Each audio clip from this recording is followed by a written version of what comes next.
amateurs yi xew-xew bu mag amatina le 5 décembre Pape Abdou Fall moo woote xew-xew bu rëy Papa Sow war a ànd ak jàmbaar Wrestling Academy ak 26 unités ya ca parcelles yépp Siteu war a ànd ak waa Jàmmagën Caaroy Lansar Tarkindaay dar ko ñu war a daje ca arène nationale cey boobu combat benn amateur du ko rate dina neex ba romb neex waaye ku xam Pape Abdou Fall ak waa Paf production xam ne duñu caaxaane wàllum sécurité moo tax lu ëpp 600 takk der dinañ leen indi ci arène ba ak li ko wër waa seen affiche.com nag dinañu doxal pay-per-view ba képp ku ko bëgg a seetaan rek di nga ko seetaan ci jàmm ak ci salaam taalal sa connexion samedi ci guddi ñu may la ambiance su kër mbëri jour ji à partir de midi ñu daal di tàmbale li nga xamante ne ni moom mooy direct bi fas yéene jëli mbëri ba seen kër indi leen ci arène mën ngaa jënd sa code ci www.senaffiche.com ak paiement locaux yi 2000 francs dongul wala nga jënd ak sa carte bancaire prévente bi 6,99 euros la jour ji 9,99 euros kon boog daw leen gaaw jënd seen ay code balaay xat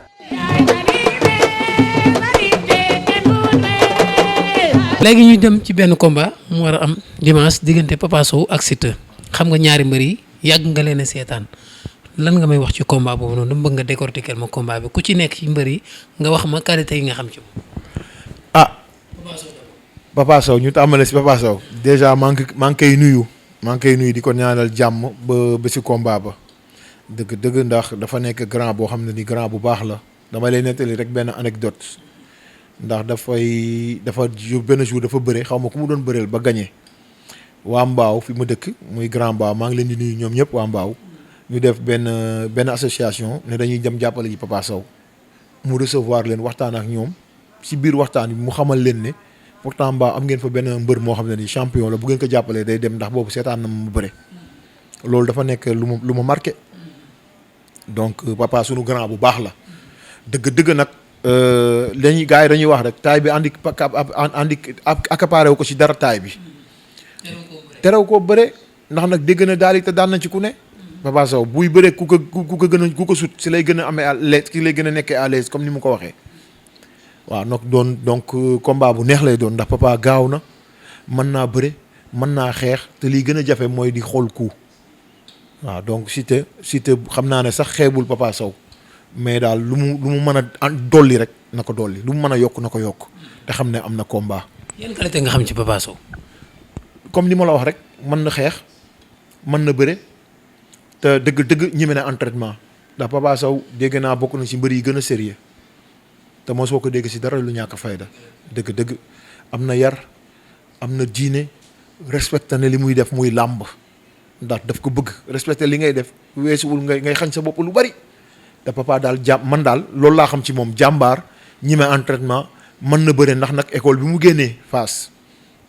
te yaakaar la woon ci biir Fass ndax ku dem ba ñu la wax ne yaay topp ci Gris Bordeaux dem sax ba benn instant ñu naan est-ce que Papa du jël Tigre de Fass beeg yooyu noonu donc ça veut dire que am na fu ñu ko gars yi tegoon na Siteu def attention te xam ne adversaire bu coriace bu complet la am waaw. Papa Sow lan lay bëre ci biir bëreem maanaam lan ay prise favori lan la da lay bët Papa Sow mën naa colol trop te il est très souple Papa dafa souple dafa moom yaramam dafa mobile waaw Siteu na moytu li muy gën a moytu mooy na moytu bu mu tijji flanc yi bu mayee Papa Sow ba mu ne carax jaar fa dina am problème ndax Papa bu jaaree du taxaw dafa gaaw waaw donc man bu ma doon Siteu si combat bi mobilité lay gën a entraîner gaawaay déplacement yi parce que Papa bu songee du bàyyi day enchaîner gis nga nu mu bëreeg Tonnerre dafa rëy gis nga lu mu bëreeg Baye Mandione xam nga ne Baye Mandione mbër yi yëpp moo ci daa xam mbot moo ci gën a mën a tànk te Papa gis nga ba mu ko ne carax mayu ko mu xalaat mayu Baye Mandione mu agir daf ko carax rek continuer action ba topp ko ba muy bëreeg Tonnerre la même chose waaw te bul fàtte ne Papa Sow mbëru tànk la Papa Sow day bëre tànk Papa Sow day dóor tànk day mbot naka bàyyi xel bu baax day caxabal aussi day xattar bi waaw donc kon mbër mu mën a song ba pare mën a défendre kooku mbër la waaw complètement. macha allah loolu mooy sa gis-gis ci ki nga xamante ne moom mooy Papa Sow combat bu war a nekk dimanche ñu koy am en direct ci seen affiche.com Siteu moom tamit lan nga xam ci moom yan qualité nga xam ci moom. Siteu nag dafa nekk suma rakk moom dafa nekk suma rakk ba pare xam nga nekk Lamsaar ku ne xam na ne Lamsaar Caaroy moo ko jur donc xam naa ci moom qualité yu bëri ku ñeme entraînement Siteu contact moo ko gënal lépp contact moo ko gënal musculation moo ko gënal physique te nag contact mooy bëre Siteu gars yi bu ñëwee di physique sax dana non kaa leen contact mooy bëre contact si ngay mën a xamee si ay erreur te Siteu dafa nangu en fait dafa mën a nangu ku koy di rectifier ay erreur am biir entraînement mais am na mbër yoo xamante rëyul mais am na mbër yoo xamante ne Lamine xam nga lu tax seen carrière yàqu ñu bari mais du ma la sital mais xam naa si ñu bari bëgguñu ko leen daan entraînement te garab si kaw lay fekkantee xale yi ñëw nii nga leen di xeeb dañuy màgg buñ màggee il faut ñu daan la entraînement mais man ñun mbër normalement boo nekkee athlète loolu nga war a mën a ñaan ñu lay daan entraînement ngay rectifier say erreur loolu dafa baax mais bu bëgg ñëw entraînement te kenn du la daan non ba am na si ñoo xam ne ni sax dañuy béréb dañ naan non dootuma entraîner fii di mer loolu la Siteu chance boobu la am moom bu ñëwee entraînement non bañul ku ko daan parce que xam na ne entraînement moo ko indi ndax fa la mën a rectifier ay erreur am waaw dafa complet Siteu gisaguma ko mu mbot mais day bëri tànk naka na si gars yi bàyyi xel ndax gis nga li mu mujjee bëre c'est vrai que ab dafa ñàkk dafa daanu mais gis nga la mu bëre yëpp keroog yàlla moo ñëw rek mais jaar na guy gi fu nekk pour daan ko mais yàlla moo samp guy gi keroog waaw mu nekk jàmbaar ma koy ñaanal combat bi dëgg-dëgg Papa Sow su ku baax la waaw ku baax la mais man Siteu laa faral combat bi Siteu laa ñaanal yàlla defal ko ndam ci combat bi waaw. perte contre Sa Thiès mu waroon nekk combat boo war a génne perte contre Boy Sey avant loolu perte contre Guy gi sa combat ak Papa Sow ban taxawaay nga ci war a am. mooy si li mu nekk nii rek Siteu parce que maa ngi dégg ne franchement mu ngi entraîné te jox na bés bi cër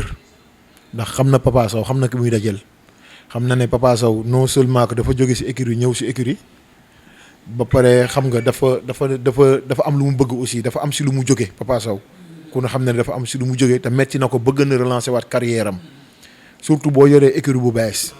ñu ne kan mooy tëdd fil bi nekk jiite xale yi bu ñëwee def différence yow mag mi noo war a mën a mel donc Siteu poids boobu noonu yëpp war na ko peser te dégg naa ne moo ngi entraîné bu baax a baax li ma koy digal rek mooy bu mu xeeb dara na yokk lépp. kon dafa mel combat bi ci ñaari mbër yëpp la diis. ñaar ñëpp diis na si ñoom mais Siteu daal bu mu yenu combat bi Siteu parce que yàqalu ko dara xale la waaw waaye nag maa daan Papa Sow si sama carrière ak Papa Sow li mu def si làmb war na ko jaral lu ne waaw. macha allah loolu am na solo combat bi ba léegi dimanche la comme ni ma koy waxee mais dimanche bi ci toppaat rek kii war a ñëw Tapha Tine Boy Niang Tapha Tine waaw Boy Niang Tapha Tine. waaw avant tout damay ñaanal yàlla Boy Niang ndam avant tout ndax nag Boy Niang dafa nekk sama rakk nekk suma lépp waaw ndax combat bi dara ump ma si dëgg-dëgg waaw c'est vrai que sama gàmmu bàppa moo ma indi ñëw seet si mbokk yi mais combat bi bokk na si li ma indi aussi dëgg-dëgg ndax nag Càppaal Coli international maa leen représenté si combat bi waaw Càppaal Coli international maa ngi leen di nuyu ñoom ñëpp jël nuyoo bi teg si sama loxo Papa As maa ngi koy teg ci loxoom ñoo ma yebal ne ma ñëwal. kon yow ci Càppaal Coli nga bokk. mais bien sûr man yàgg na parce que nag ñoo bokk Cheikh na Cheikh Saad bu may profiter rek di lancer message. képp kuy shérif di surtout Cheikh na Cheikh Mouhamed Fadal surtout Cheikh Abdou Khadir Jeylaan di surtout Cheikh na Cheikh Saad bu ñu ngi lay woo si combat bi nga ñaanal ñu yàlla mu defal ñu ndam lu gaaw lu yomb si kaw Moustapha Tine si barke seen maam Seydina Muhammad sallallahu alayhi wa sallam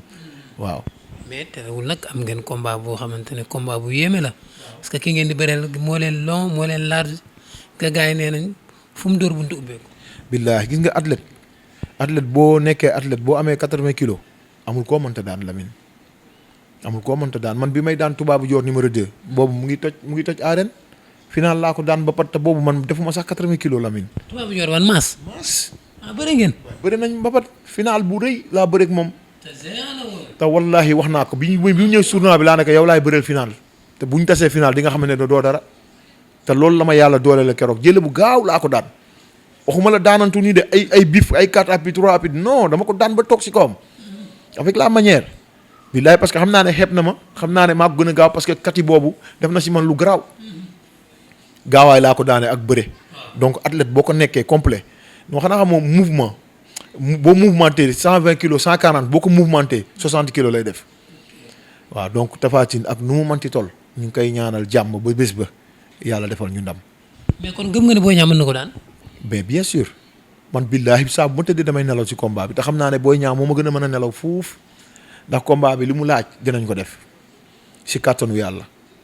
waaw. Boy Niang Tapha Tine terewu ko nelaw. déet nu ma koy teree nelaw kon mu bàyyi làmb Tapha Tine bu teree nelaw Boy Niang bàyyi làmb di ndax xam nga ne saaka joor yi ñoo daaxoon bëri Tapha Tine foofu. Tapha Tine loxo bi day wax. déet loxo day wax léegi Boy Niang ay loxoom xam naa du waxul Boy Niang ay loxoom day nodd di waaw. mais xam nga Boy Niang nekkul mbër bu soxor gis ñu ko muy xeex ak mbër pour gaañ ko moom day cokkaas bu feeñ mu song la mais Tapha Tine moom day kor di dóor ay dóor yu metti parfois mu dugal gauche dem latéral dugal droite dem latéral Boy Niang nag moom bu buntu amee rek moom du gaañ mbër quoi. en tout cas bëri dóor lañ wax Boy Niang moo yey di cokkaas pour xool fi muy dóor waaye mbër yëpp kenn daax ko ci xeex ma wax la ko mbër yëpp kenn daax ko ci xeex te nag wax dëgg yàlla li ma la ko waxee rek combat bi lu mu laaj Lamine dinañ ko def si kàttanu yàlla Boy Niang day daan Tapha Tine si kàttanu yàlla dina ko daan si kàttanu yàlla da koy daan Tapha Tine bu yeboo xoolal xam nga am na Moustapha Gueye bu mu bëreeg Tyson xam nga Tyson dafa bind benn lettre yónnee ko waa Fass yëgoon nga lool wallahi daf leen yónnee lettre ne leen gaaw daanu yeex daanu lettre la leen yónnee boobu sunu père Mbaye Gueye yàlla na ko yërëm R12 yàlla na ko yàlla yërëm R12 la yoroon R12 la dawal ñëw ba sama papa jox ko lettre bi nekk sa waay moo ko yónnee de sama papa ne kon bàyyi leen ma li si xaar ko ma fanaanoo ko sama papa avant ñoom Mbaye Gueye di ñëw fa dañ julli fajar ba pare mu ne leen xale bi li mu bind dëgg la de ndax maa ko li si xaar gis ko mu nekk pitax bu weex naaw ñëw ba Dakar tas fi xale bi waxuma la Moustapha Gueye rek mais dina daan keneen ku dul Moustapha Gueye te loolu moo ami donc maa ngi ñaan yàlla li mu defoon noonu si Tyson ba mu wax loolu yaa nuñu yàlla defal loolu si combat Boy Niang ak Tapha Tine Boy Niang daan ko jël bu gaaw bu yomb parce que Cheikh na Cheikh Saad mais ñàkkul ni am na lu Tapha Tine ma ne lu nga xamante ne Boy Niang war na ko moytu nga xam ko bu baax mu ngi ciy liggéey xam nga doomu comme li ñuy wax rek doomu ñay kenn du ko ñaanal rëy gudd fan lañ koy ñaanal Boy Niang ku ko xam-xam ne papaam dafa sonn ci làmb doon jàppale mbër yi ba yàlla fayee ko Boy Niang donc xam na bu baax a baax li Boy Niang war a moytu ñoom Cheikh Kouti xam nañ ko bu baax li Boy Niang war a moytu ak li mu war a def xam nañ ko donc loolu du man parce que préparation yi fekk ma fi gaa donc xam naa ne bu baax ñu ngi ko siy tàggat waaw ndax Tapha Tine nag gars yi dañuy wax xeex bi rek mais dafa mën a bëre Tapha Tine dafa mën a bëre waaw mais nag day taseeg doomu mbër day taseeg mbër waaw te combat bi xam naa ne bëgg na ko trop mais ñoo ko gën a bëgg fuuf gis naa bawol yi def mobilisation ba sans frontière ñun Pikine sans frontière ndax mbaaw si Pikine la bokk waaw te gënul nekk Boy Niang bawol bu leen fàtte loolu gënu ko nekk bawol de. mais bari jon nee na drapeau bi moom bu ko jëlee Pikine da ko yóbbu ko bawol. Boy Niang masuta daan te demul bawol ma wax la ko loolu gars yi ñooy waxee noonu rek bëgg jaxase Boy Niang ak bawol yi bawol yi daan supporter Boy Niang tey leen ko gën a mën a supporter ndax Boy Niang bawol la kenn mënu ko ci génn waaw maa ngi profité di woo maam kër Cheikh Yérim Ndumbaan ñëpp képp kuy cheikh na Cheikh Saad Bou ñu ngi lay woo pour nga ñaanal Boy Niang si combat bii mu dëkkmal nii yàlla defal ko ndam lu gën a kawe njortam incha allahu. léegi loolu am na solo xam naa dinañu waxtaanaat mais nga def appel rek gàmmu gi kañ la. waaw gis nga de Alaaji Lamine jërëjëf yàlla na yàlla def alaaji ay yoon si barke yonente bi maa ngi nuyu Babacar sa seex waaw di wax rek sunu xalifa Alaaji Cheikh Modou Gueye Pouy yàlla na fi yàgg te wér ndax ak famille bi yëpp nag lépp lu bàyyi Ablaye Pouy jur sunu gàmmu gi ñu ngi koy amal le 11 décembre incha allah place publique bu Mbaaw waaw bu ko kenn manqué ñu ngi invité ñëpp waaw képp kuy wax ashhadu an laa ilaha illa allahu wa ashhadu anna muhammadu rasulullah ñu ngi lay invité ndax nag Cheikh na Cheikh Saad Bou wuldu Cheikh na Cheikh Adramé wuldu Cheikh Al Khalifa wuldu Cheikh na Cheikh Saad Bou moo fas yéene ñëw présider gàmmu gi te day takk amaama gi première fois mu war a takk amaama gi biir Mbaaw donc na waa Dakar ñëpp barkeelu ci incha allah ñu ngi invité ñëpp waaw mu ngi noonu. samedi 11 décembre à partir de 9h parce que 9h la journée bi di commencé ñuy wàcc ci Kamil bi xam nga def liñ comme ni ñu daan def rek teeru shérif après dalal gan yi incha allah à partir de 20h place publique bu Mbaaw si la gàmmu gi di commencé nag incha allah tabale yi ñu ngi invité tàggkatu yonente yëpp nag bàyyi ñu kenn waaw ndax am na ñoo xam ne nii contacté naa leen kon ku dégg appel bi rek ñu ngi lay xaar si bés bi ndax Cheikh Modou Gueye mu ngi xaar ñëpp waaw jërëjëf. ñenn ñoo koy jàng yi ñi nga xamante ne contacté nga leen ba am seen accord. Cheikh na Cheikh Saad Bou Samb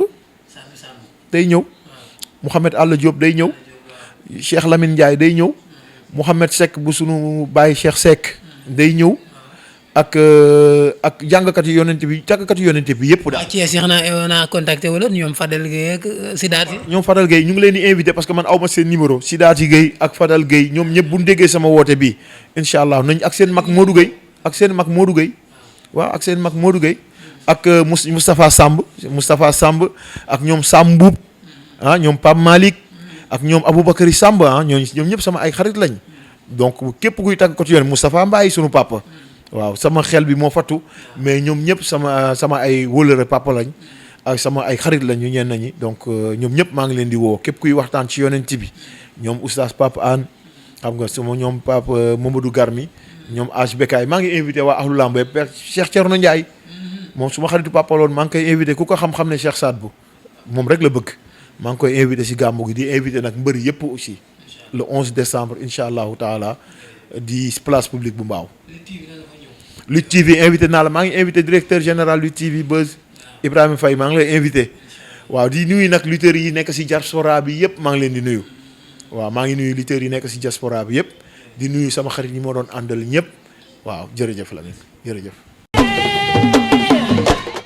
mbokki amateurs yi xew-xew bu mag amatina le 5 décembre Pape Abdou Fall moo woote xew-xew bu rëy Papa Sow war a ànd ak jàmbaar Wrestling Academy ak 26 unités ya ca parcelles yëpp Siteu war a ànd ak waa Jàmmagën Caaroy Lansar Tarkindaay dar ko ñu war a daje ca arène nationale cey boobu combat benn amateur du ko rate dina neex ba romb neex waaye ku xam Pape Abdou Fall ak waa Paf production xam ne duñu caaxaane wàllum sécurité moo tax lu ëpp 600 takk der dinañ leen indi ci arène ba ak li ko wër waa seen affiche.com nag dinañu doxal pay-per-view ba képp ku ko bëgg a seetaan rek di nga ko seetaan ci jàmm ak ci salaam taalal sa connexion samedi ci guddi ñu may la ambiance su kër mbëri jour ji à partir de midi ñu daal di tàmbale li nga xamante ne ni moom mooy direct bi fas yéene jëli mbëri ba seen kër indi leen ci arène mën ngaa jënd sa code ci www.senaffiche.com ak paiement locaux yi 2000 francs dongul wala nga jënd ak sa carte bancaire prévente bi 6,99 euros la jour ji 9,99 euros kon boog daw leen gaaw jënd seen ay code balaay xat